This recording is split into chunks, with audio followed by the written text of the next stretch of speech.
한번 따라 하실까요? 여호와의 날이 가까이 왔을 때. 여호와의 날이 가까이 왔을 때. 지난주부터 요엘서라고 하는 성경책을 우리가 강해하고 있습니다. 요엘서라고 하는 이 성경책은 책 제목에 나와 있는 것처럼 요엘이라고 하는 사람이 지은 책입니다. 다른 어떤 성경에도 등장하지 않는 이름입니다. 이 성경에만 유일하게 등장하므로 누군지는 정확하게 알 수 없지만 일반적으로는 8세기, 즉 남유다 왕국이 북이스라엘 왕국이 멸망하기 전 30년, 남유다 왕국은 조금 더 안전한 때에 남유다 왕국에서 북이스라엘의 멸망을 바라보면서 남유다 왕국이 그 멸망의 길을 가지 않도록 예언하고 선포했던 선지자가 누구냐 하면 바로 요엘이라고 하는 선지자입니다. 그 내용이 특별히 이 중동과 아프리카 지역에 있었던 메뚜기 떼의 엄청난 떼가 농작물을 공격하여 황폐하게 만드는 그 놀라운 심판의 이야기를 통하여 이스라엘 백성들에게 이 말, 특별히 남유다 왕국이 북이스라엘처럼 간음하고 하나님을 섬기지 않고 우상 숭배하고 영적으로 타락하고 부패하면 메뚜기 떼가 농작물을 삽시간에 뒤엎어서 완전히 황폐하게 만드는 것처럼 메뚜기 떼에 준하는 이방 나라들을 일으켜서 이스라엘을 멸망시키게 될 것인데 그것을 교훈 삼아서 다시금 주께로 돌아오라고 하는 메시지를 담고 있는 내용입니다. 그래서 우리가 지난주에 살펴보았던 이 1장에서도 이 요엘서의 이야기가 메뚜기 떼가 농작물을 엄습하는 그 이야기를 주제로 다루고 있습니다. 1장 4절에 그 중요한 이야기가 나옵니다. 같이 한번 읽어볼까요? 시작. 팥중이가 남긴 것을 메뚜기가 먹고 메뚜기가 남긴 것을 느치가 먹고 느치가 남긴 것을 황충이 먹었도다. 다 다른 곤충이 아니라 똑같은 메뚜기인데 종류가 다른 네 종류 또는 그 메뚜기의 성장 발달 단계에 따라서 부르는 이름이라고 볼 수 있습니다. 그러니까 한 번의 공격이 아니라 한 번 당하고 난 다음에 또 오고 또 오고 또 와가지고 엄청나게 이 공격이 계속됨으로 말미암아 완전히 이 농작물이 황폐화되는 이야기를 통하여 아수르, 그 다음에 바벨론, 그 다음에 페르시아, 헬라, 로마 뭐 이런 이야기들을 사실은 담고 있는 상징적인 표현이라고 할 수 있습니다. 여호와의 날 심판이 오고 있는데 그 심판이 오기 전에 다시금 여호와를 찾아라, 붙들어라 그 이야기를 담고 있는 겁니다. 그래서 요엘서에 주제가 몇 가지가 있는데 그 중에 가장 큰 주제가 뭐냐면 여호와의 날이라고 하는 주제입니다. 심판이라고 하는 주제를 담고 있는데 무려 3장에서 몇 번이나 나오느냐면 5번이나 여호와의 날이라고 하는 이야기가 나옵니다. 지난주에도 말씀드렸던 것처럼 여호와의 날이 심판을 상징하는데 이 심판과 관련하여 반드시 잊어버리면 안 되는 것이 있는데 심판을 왜 해요? 심판이 목적이 아니라 뭐가 목적이에요? 구원이 목적인 거예요. 심판해야 구원하니까. 그래서 요엘서의 주제는 여호와의 날이지만 그날은 심판의 날이지만 1차적으로 또 다르게 얘기하면 무슨 날이냐면 구원의 날인 거예요. 그래서 그 구원의 날에 이스라엘 백성만 구원하는 게 아니고 이방도 구원하고요. 그 구원의 날에 들어갈 사람들, 이 심판의 날이 있음으로 있다는 걸 깨닫고 깨어 있어서 그 심판의 날에 우리가 구원받기 위하여 심판에 들어가지 않기 위하여 해야 될 것이 있는데 그게 뭐냐면 성령을 받는 거예요. 그래서 요엘서에 그 유명한 우리가 복음성가 부르는 마지막 날에라고 하는 그 가사의 내용이 요엘서에 나오는 거예요. 성령 충만한 사람, 성령 충만하여 심판에 들지 않고 구원에 들어가는 그 놀라운 역사를 경험해야 한다는 겁니다. 이건 2000년 전, 3000년 전에 구약에 일어났던 이야기일 뿐만 아니라 신약 시대를 비롯하여 오늘을 살아가는 저와 여러분에게도 동일한 이야기입니다. 우리가 너무 좋은 세상에서 너무 잘 사는 세상에서 살다 보니 뭐 우리 일평생에 우리 대 또는 뭐 하나님의 심판이 있을까 여호와의 날이 있을까 뭐 이런 고민들을 하는데요. 저는 어쩌면 이 코로나 바이러스를 통하여 하나님께서 우리에게 또 한 번 주고 있는 메시지 중에 하나가 심판에 대한 이야기일 수 있다는 걸 기억하셔야 합니다. 하나님께서 여기 조금만 방향을 틀면 이 바이러스로 말미암아 온 인류가 어떻게 될지도 모르는 거예요. 우리 여기 모이신 분들은 좀 나이들이 있어서 영화 같은 걸 잘 안 봐서 잘 모르겠지만 여러분 인류 최후의 심판과 관련되어 있는 영화들을 보면요. 그 영화에 핵무기도 등장하지만 많은 바이러스의 이야기가 등장을 해요.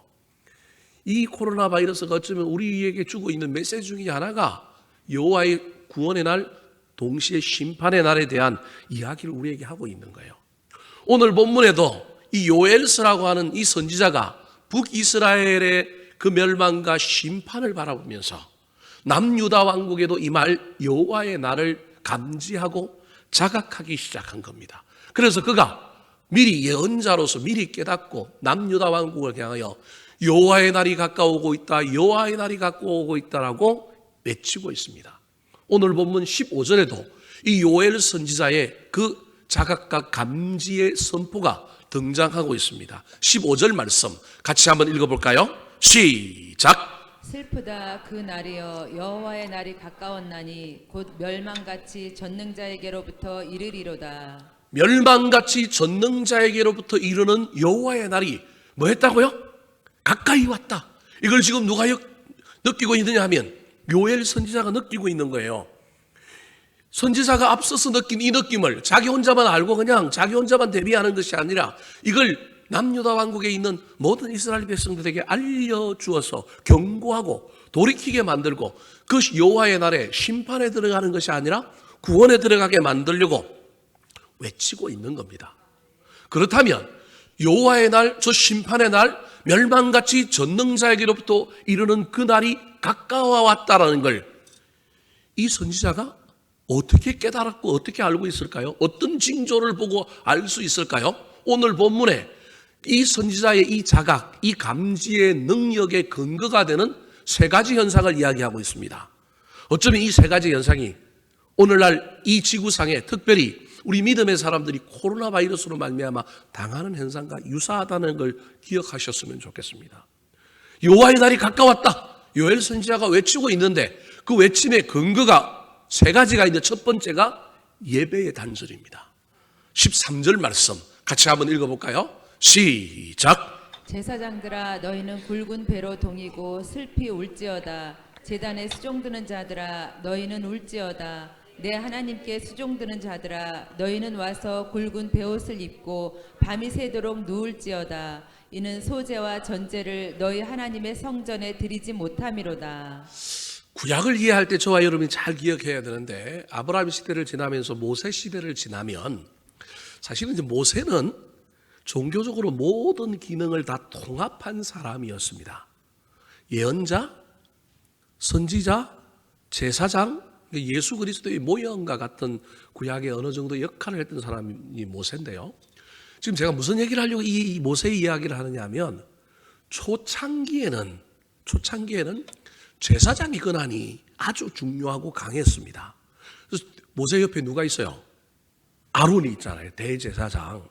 근데 왕정 시대로 지나가면서 종교가 고착화되고 종교가 안정되는 시대가 딱 되니까 일상의 제도권 안에 이제는 종교와 관련되어 있는 사람들, 소위 말하는 사제들이라고 하는 제사장들과 레위인들은 어느 정도 숫자도 늘어났을 뿐만 아니라 이제는 일상의 어떤 영역을 감당하는 사람들로 변한 거예요. 이때 이제 나오는 사람들이 누구냐 하면 예언자 그룹이 예전에 제사장들이 가지고 있었던 그 막강한 권한을 가진 예언자와 선지자 그룹이 등장하는 거예요. 그게 이제 모세를 중심으로 하는 제사장들이 훨씬 더 파워와 권능을 갖고 있던 시대가 지나가면 왕정 시대로 가면 누가 나오느냐 하면 제사장이 아니라 선지자가 나오는 거예요. 선지자. 그 대표가 누구냐면 엘리사란 말이에요. 구약을 딱 보면서 이 흐름을 기억하고 있어야 됩니다. 근데 왕정 마지막으로 가면 제사장도 타락, 누구도 타락하느냐 하면 선지자도 예언자들도 타락하는 거예요. 이게 이제 종교의 흥망성쇠와 관련하여 기독교의 흥망성쇠와 관련하여 똑같은 내용이에요. 오늘날 얘기로 하면 혹시 이게 이제 방송이 돼갖고 이제 어떤 반응이 나올지 모르겠지만 그럼에도 불구하고 하나님이 저에게 주신 통찰이기 때문에 이야기하는 거예요. 저 같은 경우에는 목회자란 말이에요. 옛날로 지금 제사장이란 말이에요. 기독교가 교회가 안정화되어 있기 때문에 저 같은 경우에는 제사장으로서 이제 안정되어 있는 사람으로 저는 선지학교, 쉽게 이야기하면 신학교에서 공부를 하고 온 사람이란 말이에요. 그러면 꼭 뭐 차등이 있다 그러는 건 아니지만 우리에게 통찰을 제공하고 우리를 잘 이끌어야 될 사람이 누구냐 하면 신학교에 있는 교수들이에요. 여러분 이해를 그렇게 하시면 돼요. 제가 지금 이상한 얘기 하려고 하는 게 아니고 이 방송 중간만 듣고 오해하는 사람도 생길 수 있는데, 그러니까 시대가 타락하면 목회자도 타락할 뿐만 아니라 누구도 타락한다는 얘기예요. 교수들도 타락한다는 얘기를 지금 제가 하고 싶은 거예요.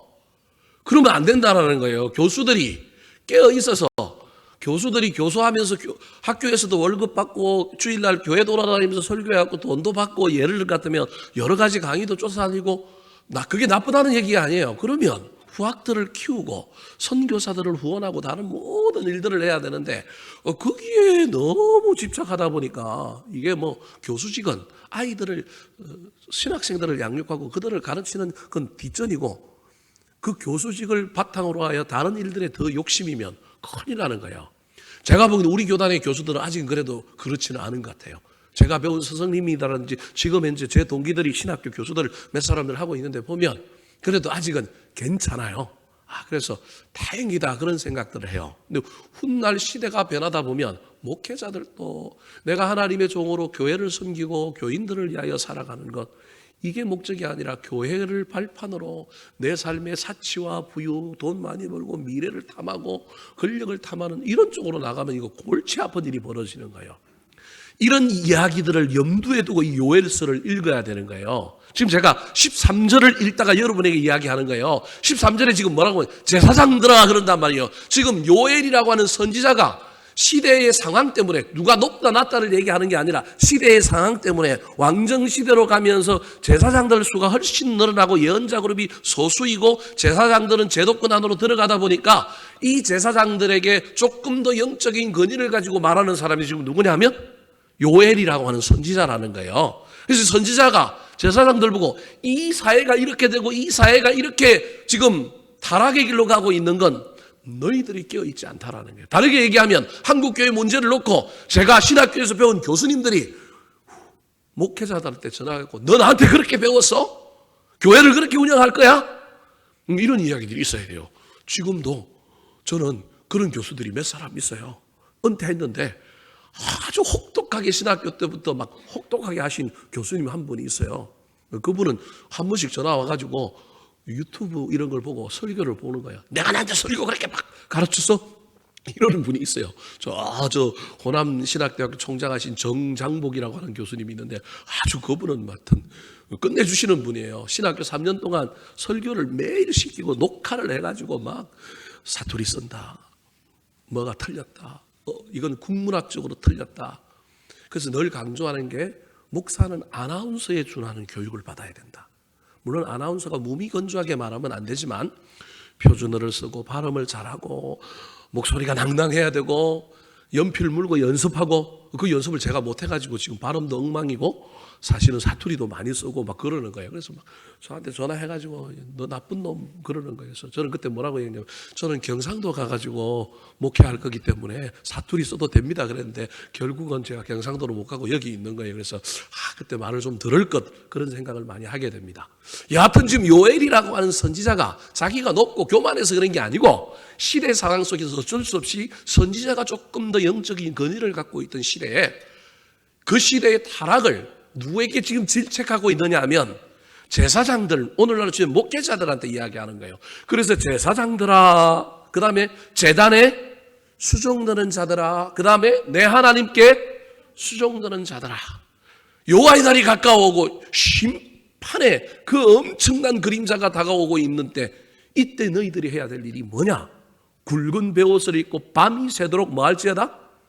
누울지어다. 누구 잘하는 얘기가 아니라 뭐 하라는 거예요? 철야하라는 얘기예요. 철야해서 뭐 하라? 기도해라는 거예요. 근데 그 기도해야 될 이유가 뭐라고요? 이는 소제와 전제를 너희 하나님의 성전에서 뭐 하지 못함이라고요? 드리지 못함이라는 거예요. 코로나 바이러스로 말미암아 현장 예배, 교회 중심의 교회당에서 드리는 예배가 사라지는 이 어려움들 속에서 예배가 단절되는, 예배가 약화되는 이 시대 가운데 이게 여호와의 날이 가까우고 있다는 증거니 제사장들아, 목회자들아 깨어서 뭐 하라고요? 기도하라는 거예요, 여러분. 이게 요엘 시대의 이야기만 아니라 오늘날 우리 시대의 이야기일 수 있다는 걸 기억하셔야 합니다. 이게 여호와의 날이 가까우고 있다라고 하는 사인으로 요엘 선지자가 받아들이는 거예요. 두 번째, 여호와의 날이 가까웠다라고 하는 그 사인을 감지하고 자각한 근거가 뭘까요? 첫 번째가 예배의 단절 때문에 그렇다고 한다면 두 번째가 기쁨과 즐거움의 단절입니다. 자, 16절 말씀 같이 한번 읽어볼까요? 16절 시작. 먹을 것이 우리 눈앞에 끊어지지 아니하였느냐? 기쁨과 즐거움이 우리 하나님의 성전에서 끊어지지 아니하였느냐? 자, 코로나 바이러스로 말미암아 경제가 문제가 생긴단 말이에요. 제가 지난 주일에도 설교했지만 전염병 다음에 뭐가 온다고요? 기근이 와요. 기근 다음에 뭐가 온다고요? 칼이 온다니까. 이게 성경이 우리에게 가르쳐주는 이야기고요. 이게 오늘날 우리 사회에 펼쳐진 현실이에요. 여러분, 뭐 이런 얘기는 다른 목사님들은 안 할 거예요. 저만 하는 거예요, 여러분. 이게 성경에 나오는 이야기이기 때문에 이게 역사를 넘어서서 오늘날 우리 시대에 올 이야기란 말이에요. 우리 이미 전염병의 시대를 지나가고 지금 어느 시대를 향하여 들어가고 있냐면 기근의 시대를 향하여 들어간단 말이에요, 지금. 그래서 뭐 미국은 뭐 마이너스 얼마 성장하고 그러고 우리나라는 그래도 일찍 지나왔기 때문에 뭐 마이너스 1점 몇 %밖에 안 된다고 얘기하잖아요. 그거 정말 좋은 거예요. 비록 마이너스이긴 하지만 상대적으로 비교하면 플러스 돼야 좋은긴 하지만 지금 플러스 될 나라들이 없단 말이에요. 그런 와중에 우리나라가 마이너스 뭐 1.8%가 6%가 된다. 감사한 일이에요. 근데 이때 힘을 조금만 더 모으면 여러분 마이너스가 아니라 플러스가 될 수도 있지 않겠어요? 이때 우리나라가 훨씬 더 경제적으로 부강해질 수 있지 않겠어요? 위에서 기도해야 됩니다. 그래서 우리나라를 향하여 각자 전문가들의 해법이 다 다르겠지만 그거 갖고 서로 찢고 먹고 또 싸우겠지만 뭐 그거야 어쩔 수 없는 이야기지만 그럼에도 불구하고 이 나라들을 잘 이끌어 가도록 저와 여러분이 기도해야 합니다. 마찬가지로 이 요엘의 시대에도 예배가 단절되고 난 다음에 무슨 일이 일어나느냐 하면 먹을 것이 우리 눈앞에서 끊어지는 거예요. 먹을 것이 끊어지게 되니까 그 다음에 뭐냐 하면 기쁨과 즐거움이 하나님의 성전에서도 끊어져 버린 거예요. 먹을 것만 끊어지는 게 아니라 육신의 먹을 것뿐만 아니라 저기 영혼의 먹을 것까지 없어져 버려서 기쁨과 즐거움이 없는 거예요. 물론 오늘날 우리 한국은 뭐 기쁘기도 하고 즐겁기도 하고 그래도 뭐 우리는 좀 모이기도 하고 왔다 갔다도 하고 막 그러잖아요. 얼마나 그래요. 다른 나라들은 지금 뭐 못하는데 우리는 요즘 결혼식도 꽤 해요. 한 달 전만 해도 결혼식 잘 못했잖아요. 장례식도 그냥 가족들끼리만 하고 그러는데 지금은 우리는 얼마나 감사해요. 10명에서 왔다 갔다 하니까 어느 정도 한단 말이에요. 참 감사한데 그렇지 않으면 정말 기쁨이 사라지고 슬픔만 가득한 시대를 살아가는 거예요. 세계에 지금 여러 나라들이 그래서 얼마나 어려운지 모릅니다. 경제가 그래서 어려워져서 소비가 일어나지 않으니까 먹을 것이 없어지는 거예요. 17절 말씀 같이 한번 읽어볼까요? 17절. 자, 17절입니다. 시작. 씨가 흙덩이 아래에서 썩어졌고 창고가 비었고 곳간이 무너졌으니 이는 곡식이 시들었음이로다. 썩고 비고 무너지고 시들어버리는 이런 일들로 인하여 이게 여호와의 날이 가까우고 있구나. 전 우주적으로 전 지구적으로 전 국가적으로 이런 일이 일어날 때 저와 여러분은 기억해야 합니다. 무서워하고 두려워하고 막 일어나는 얘기가 아니라 이때 우리는 늘 영적으로 설사 그렇지 않는다 할지라도 제가 늘 이야기하잖아요. 영적으로 민감한 사람은 내 아이가 자전거 타고 가다가 넘어져도 그걸 진짜 신실한 사람은 내가 무슨 죄를 지었나? 내가 뭔가 좀 부족한 게 있나? 우리는 이렇게 생각해야 돼요. 근데 우리는 거꾸로 이야기하잖아요. 남을 갖고 자꾸 뭔가 이유를 발견하려고 그러고 막 정죄하려고 그러고 막 그러잖아요. 신실한 사람은 남은 상관없이 내 이야기를 가지고 자꾸 나를 돌아보고 여러분 더 많은 확률적으로 보면 관련이 없을 수 있어요. 애가 자전거 타다가 넘어졌는데 그게 뭐 내 죄하고 뭔 상관이 있어요. 근데 여러분 신실한 사람은 그래도 살펴봐야 하는 거예요. 이게 신앙인 거예요. 마찬가지로 여호와의 날과 관련하여도 저와 여러분이 뭔가 부족하고 뭔가 어렵고 뭔가 이런 일이 있을 때 이게 지금 하나님께서 우리에게 경고를 보내고 있구나.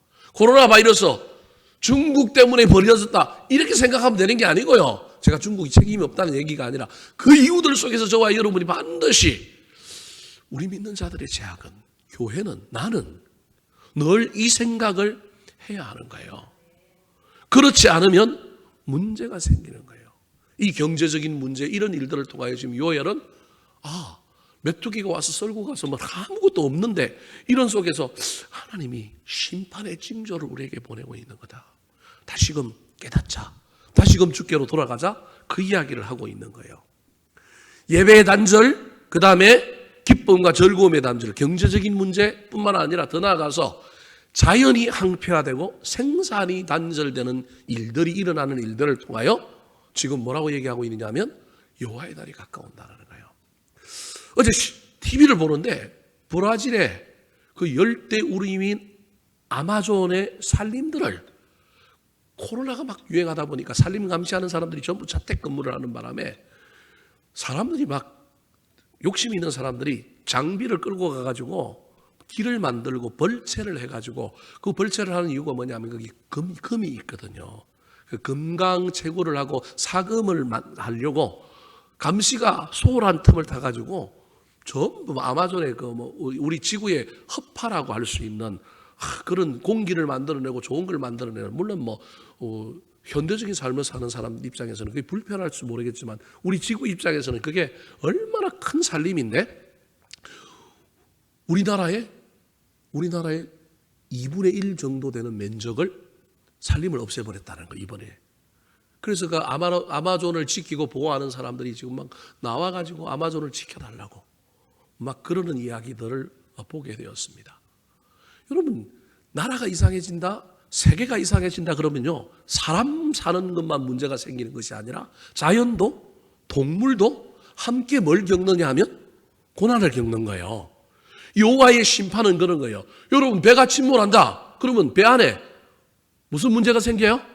침몰할 것 같다면 지들이 막 칙칙거리고 돌아다니고 막 지들이 막 고민한대잖아요. 그래서 선원들은 반드시 배에 지의 움직임, 어떤 그런 동물들의 움직임을 유심히 본다는 거예요.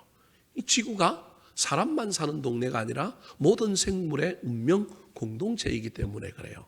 요엘 선지자가 지금 그 얘기를 하는 거예요. 영적으로 예배가 어떻게 되느냐. 사람 사는 세상의 어떤 경제와 사람 사는 세상의 편리함 먹고 사는 문제가 어떻게 되느냐. 그 다음에 세 번째 얘기가 아니면 자연이 지금 어떠냐. 자연을 보니 자연의 항폐함과 자연이 어떤 생산력을 나타내지 않는 이야기를 보니 여호와의 날이 가까웠다라는 거예요. 자, 20절 말씀 같이 한번 읽어볼까요? 20절, 18절, 20절입니다. 자, 먼저 18절 시작. 가축이 울부짖고 소떼가 소란하니 이는 꿀이 없음이라. 양떼도 피곤하도다. 들짐승도 주를 향하여 헐떡거리오니 시내가 다 말랐고 들의 풀이 불에 탔음이니이다. 울부짖고 소란하고 없고 피곤하고 말랐고 헐떡거리고 다 타버린 자연 현상, 영적인 예배의 현상, 우리 인간이 먹고 사는 삶의 현상, 자연 현상 세 가지를 딱 보고 요엘 선지자가 여호와의 날이 가까워오고 있다, 심판이 가까워오고 있다. 이때 우리가 해야 할 일이 뭐냐? 그 얘기를 오늘 본문에서 하고 싶은 거예요. 그렇다면 이 여호와의 날이 가까워왔을 때 정말로 설교 제목처럼 우리가 해야 할 일은 뭘까요? 요엘 선지자는 우리에게 무엇을 해야 된다고 이야기하고 있을까요? 특별히 현대를 살아가는, 오늘날을 살아가는 저와 여러분이 이 코로나 바이러스 시대를 살아가고 있는데 이것을 여호와의 날과 연관지어서 생각하는 거룩한 하나님의 백성이라고 한다면 이때 저와 여러분이 해야 할 일은 무엇일까요? 오늘 본문에 세 가지를 이야기하고 있습니다. 14절 말씀 같이 한번 읽어볼까요? 14절 시작. 너희는 금식일을 정하고 성회를 소집하여 장로들과 이 땅의 모든 주민들을 너희 하나님 여호와의 성전으로 모으고 여호와께 부르짖을지어다. 1장에서 요엘 선지자가 궁극적으로 하고 싶은 얘기가 저 14절이에요. 저 14절에 세 가지 해야 될 일이 나오는 거예요. 첫 번째 따라 하시겠습니다. 금식일을 정하라. 14절 말씀 다시 한번 보여주시겠어요? 너희는 뭘 정하고요? 금식일을 정하라는 거예요. 여러분, 저 말이 뭘까요? 그럼 우리도 이제부터 코로나19 바이러스 시대가 됐으니까 우리 뭐 해야 될까요? 금식할까요? 물론 그것도 좋은 아이디어입니다. 근데 금식을 왜 할까요? 금식의 목적이 뭐예요? 회개입니다, 여러분. 저기 너희는 금식일을 정하라고 하는 말은 다른 말로 하면 뭐 하라는 거예요? 회개하라는 거예요. 우리가 하나님 앞에 바로 서지 못했기 때문에, 인간이 자연을 우리가 너무 욕심부렸기 때문에 금식의 목적은 회개라고 하는 걸 기억하셔야 됩니다. 그래서 금식하라라고 하는 저 말만 받아들이고 금식하면 여러분 저 외식이 되는 거고요. 저건 굶식이 되는 거예요. 금식은 굶식이 아닙니다. 금식은 뭐 하는 거냐 하면 금식함으로 회개하는 거예요. 금식은 세상이 아닌 하나님을 향한 굶주림을 우리 주님께 보여주는 거예요. 세상 음식을 먹는 걸 끊고 내가 하나님을 먹어야 하는데 하나님을 안 먹고 뭘 먹었느냐 하면 세상 음식을 너무 많이 먹었기 때문에 내 뱃속에 하나님 들어갈 자리가 없어. 이제 내가 세상의 음식을 끊고 누굴 채우겠다고요? 하나님을 채우겠다라고 하는 게 금식이에요. 그래서 금식하고 회개하는 게 목적이지만 진짜 금식하고 회개하는 것의 더 큰 목적은 누굴 먹는 거라고요? 하나님을 먹는 거라니까요. 우리가 식인종은 아니지만 여러분이 상징적인 의미로 말씀드리는 거예요. 저와 여러분이 금식함으로 주께 가까이 가는 거예요. 회개함으로 주께 가까이 가는 거예요. 먹고 사는 문제를 비롯한 모든 문제의 해결이 세상에 달려 있는 것이 아니라 그 어떤 것에 달려 있는 것이 아니라 주님께 달려 있습니다. 그것을 고백하는 그 우리의 신앙의 행위가 금식이요. 그 금식에는 반드시 회개가 들어가 있어야 하고 그 회개를 통하여 우리는 하나님으로 채우는 거예요. 이게 이 코로나 바이러스 시대에 저와 여러분이 한국교회가 우리 성도들이 다시금 이 여호와의 날을 이 코로나 바이러스로 말미암아 우리에게 주어진 영적인 어떤 중요한 사인이라고 한다면 이때 저와 여러분이 해야 할 일은 다시 회개하는 거예요. 다시 하나님으로 채우는 거예요. 세상의 모든 염려, 근심, 내 힘과 내 능력이 아니라 우리 인생의 모든 것은 하나님께 달려 있습니다. 주님이 주인입니다. 고백하는 그 내용을 담아내는 진정한 신앙의 행위인 그 금식, 그 회개, 그 하나님을 만남이 저와 여러분에게 나타나게 되기를 예수님의 이름으로 축원합니다. 두 번째로 여호와의 날에 가까이 왔을 때 저와 여러분이 해야 할 일이 무엇일까요? 따라 하시겠습니다. 성회를 소집하라. 성회를 소집하라. 14절 말씀 같이 한번 읽어볼까요? 14절 시작. 너희는 금식일을 정하고 성회를 소집하여 장로들과 이 땅의 모든 주민들을 너희 하나님 여호와의 성전으로 모으고 여호와께 부르짖을지어다. 첫 번째가 금식일을 정하라. 회개해라. 하나님을 중심으로 모셔라. 모셨으면 그 다음에 해야 할 일은 성회로 모이라는 거예요. 성회를 소집하여 장로들과 이 땅의 모든 주민들 너희 하나님 여호와의 성전으로 모으라는 거예요. 즉 성회는 다시금 예배를 의미하는 거예요. 여러분, 예배는 하나님을 섬기고 하나님께 나오는 것이지만 예배의 가장 중요한 의미 중에 하나가 분주함을 멈추는 일입니다. 잘 기억하시기 바랍니다. 영어로 예배를 서비스라고 하는데 이것은 예배를 통하여 내가 만족하는 것이 목적이 아니라 내 일을 멈추고 막 인생을 향하여 막 소유를 향하여 출세를 향하여 뭔가를 향하여 달려가는 내 일을 멈추고 하나님께 뭐 하는 거냐면 서비스하는 게 예배예요. 여러분, 영어로 서비스가 예배라니까요. 우리 그냥 예배에 그냥 참석하고 가만히 앉아 있으면 이게 예배라고 생각하는데요. 다르게 얘기하면 저와 여러분이 지금 하나님께 뭐 하고 있냐면 서빙하고 있는 거예요. 서빙해야 된다니까요, 지금. 그럼 뭘 옛날로 치면 떡을 드리고, 재물을 드리고, 뭐 이럴 때 뭐 행위가 있으니까 그 서비스가 있단 말이에요. 근데 우리는 이제 오늘날 종교적인 어떤 예배의 포맷 속에 그냥 가만히 앉아 있으니까 그래서 이게 서비스라는 걸 모르는 거예요. 예배는 일단은 내 일을 멈추는 거예요. 내 중심, 내 시간, 내 스케줄, 내 감정, 이걸 가는 걸 멈추고 누굴 서비스하는 거냐 하면 하나님을 대접하고 하나님을 높이는 거예요. 하던 일을 잠시 멈추고 주인을 향해 눈을 들고 그분을 높이고 그분을 바라보고 그분이 나에게 뭘 오더 주문하는지 그 주문을 듣고 그 주문을 맞추려고 바라보는 행위가 뭐냐면 예배예요. 그리고 일주일 동안 가서 뭐 하느냐 하면 하나님이 우리한테 야 스파게티 만들어 와, 돈가스 만들어 와, 스테이크 만들어 와. 그래서 우리는 일주일 동안 뭐 하는 거예요? 만드는 거라니까요. 이게 예배라니까요, 여러분. 오더, 주님의 오더, 주님의 주문을 저와 여러분이 이 예배 때 잘 듣고 보는 거예요. 그래서 여러분 식당에 가면 종업원들 중에 좀 마음에 안 드는 종업원들 많죠? 서비스가 별로인 종업원들 많죠? 아마 우리 하나님 그럴 거예요. 종업원. 오늘도 유신자 권사님이 그 우리 나이 드신 어르신들 그 한수장 권사님 5월 1일 날 이사 가는데 이사 가기 전에 식사하면 대접한다 그래서 어디 갈 겁니까? 그랬더니 오늘 저기 송추 가마골 가서 갈비탕 먹재요. 근데 갈비탕 갔는데 송추 가마골 직원들이 서비스를 잘하기로 유명한데 오늘은 막 지들이 정신없었고 가만히 계십시오 그러면서 막 손님을 뭐 윽박을 좀 질러대요. 다른 직원들보다 낫기는 한데 제가 생각했던 송추 가마골 직원들하고는 전혀 좀 다른 모습. 일반적인 식당으로 치면 그래도 잘하는 건데 좀 그러는 거예요. 왜냐하면 손님들이 밀려오니까 바쁜 거예요. 그래서 우리는 국을 주거나 뭘 그러면 우리는 받아갖고 또 어떻게 해요? 안쪽으로 이러잖아요. 자기들은 그게 싫은 거야. 어떻게 해야 돼요? 딱 놔주는 대로 먹으면 좋겠는 거예요. 자기가 지금 국을 갖다 날라야 되는데 우리는 또 이게 깍두기가 오니까 깍두기를 뭐 하고 싶어요? 자르고 싶은데 국을 갖다 놓으면 그 자르는 거하고 부딪혀갖고 쏟고 그러면 또 손님이 뒤면 변상해야 되고 또 자기는 막 매니저한테 문책을 받아야 되고 그러니까 뭐 하라고요? 가만히 있으라는 거예요. 근데 그걸 좋게 부드럽게 이야기하는 게 아니라 지금 자기 성질이 나누니까 뭐 하라 그래요? 가만히 있으라 그러는 거예요. 여러분 이게 우리일 수 있다는 거예요. 뭘 주문할지 주님이 우리한테 뭘 하는지 바라보고 탁 가야 되는데 그걸 못하는 거예요.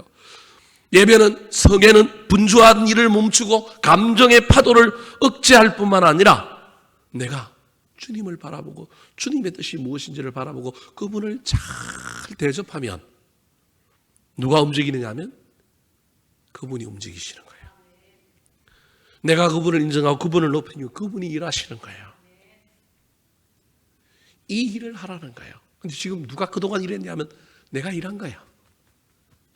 우리는 만족시키고 우리는 서비스하고 일은 누가 해야 되느냐 하면 하나님이 하셔야 되는데 그동안 누가 일한 거예요? 내가 일하는 거예요. 그래서 다시금 성회로 모이라는 거예요. 코로나19 시대로 말미암아 많은 어려움이 있었고 이제 각자의 처소에서도 예배하는 일들도 익숙해졌지만 이제는 무너진 예배의 성벽을 다시 재건하고 다시 모일 때를 준비해야 합니다. 물론 모이는 것만이 능사는 아닙니다. 또 어떤 일이 벌어질지도 모릅니다. 그럼에도 불구하고 이제 우리가 연습하고 훈련한 것. 그래서 옛날로 돌아갈 수는 없어요. 옛날처럼 막 올라다니고 교회가 버스 빌려갖고 야 이제 뭐 야후에 가자 이럴 수는 없어요. 옛날처럼 수련회 2박 3일 가고 먹고 자고 막 같이 이러기는 쉽지 않을 거예요. 조심해야 됩니다. 그러나 그렇다고 모이는 것을 패하고 그렇다고 만나는 것을 영원히 안 하고는 살 수는 없을 것입니다.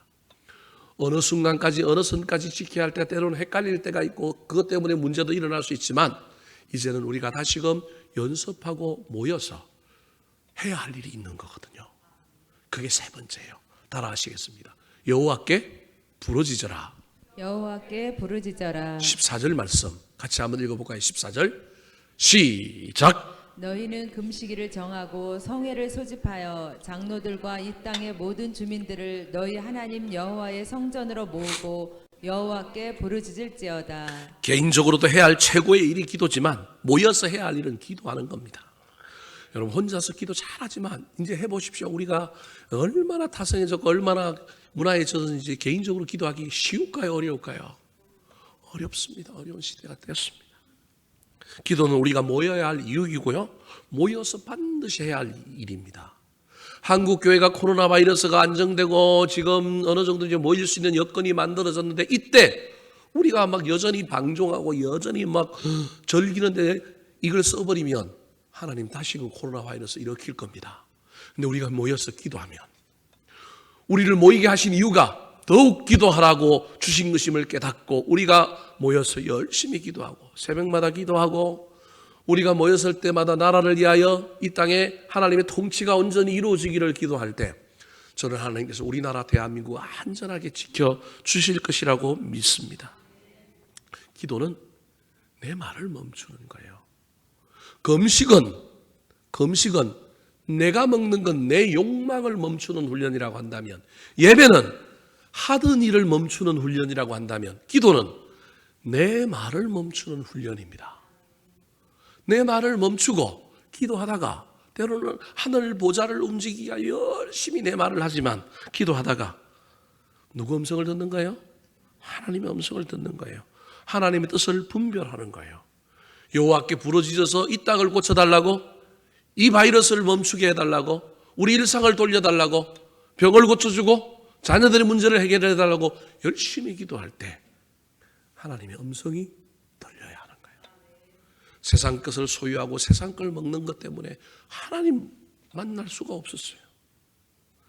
내 일 하느라고, 나에게 주어진 일 하느라고 정신이 없었어요.